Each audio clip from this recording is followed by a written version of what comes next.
Hey, you guys, it's Kamran with JK Properties. I got two things to update you on today. Number one, our pumpkin patch event. I'm super excited about it. It's going to be October 8th at Jubilee Farms from 10 to noon. Come join us. Everything from kids' activities to trebuchets to face painting and free pumpkins and pumpkin rides. It's awesome. Be there. We look forward to seeing you. Second thing is the market. I'm going to call it. We're in a recession. I know that other people don't want to say it. I'll say it. We're in a recession.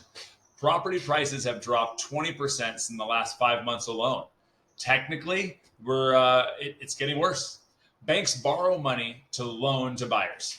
Banks don't actually have enough money to loan to buyers. In just King County alone, if we have a 5,000 unit month and the average unit's $1 million, that'd be $5 billion that banks have to loan in just King County. Imagine all the banks in all the US. We just don't have enough money. So they borrow the money from the federal government. Federal government was loaning that money to the banks to loan to buyers for free. Now they're charging 3.25%. What's happening next? They said they're going to raise the rates again from 3.25 to 4.6 by the middle to end of next year. With every percent that banks raise the mortgage rate on our buyers' buying power goes down about 10%. So let me recap. Mortgage rates were around 3 points. Now they're about 6 points. That 3% difference is around 30% drop in value. We're going up another 1.5 points, so potentially another 10 to 15% in value loss. So what does that mean for you if you're a seller? If you're a seller, it means we need to be realistic.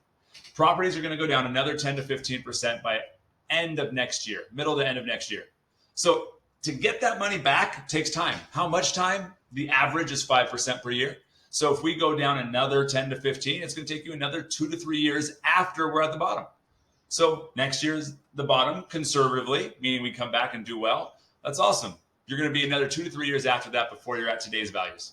So if you're fine sitting for 5 to 6 years, stay where you're at. Take your home off the market.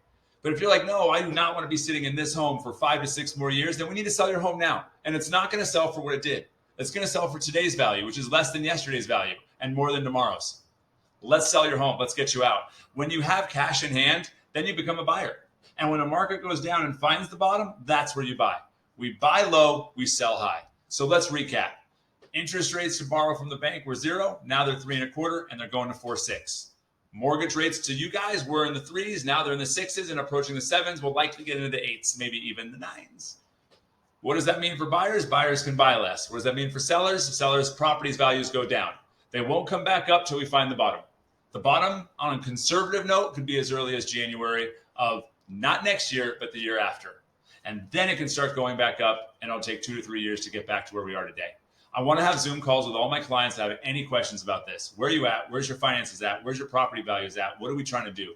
And let's walk through it together and help get you to the right spot. I love you guys. I appreciate your trust in me, and I look forward to talking to you soon.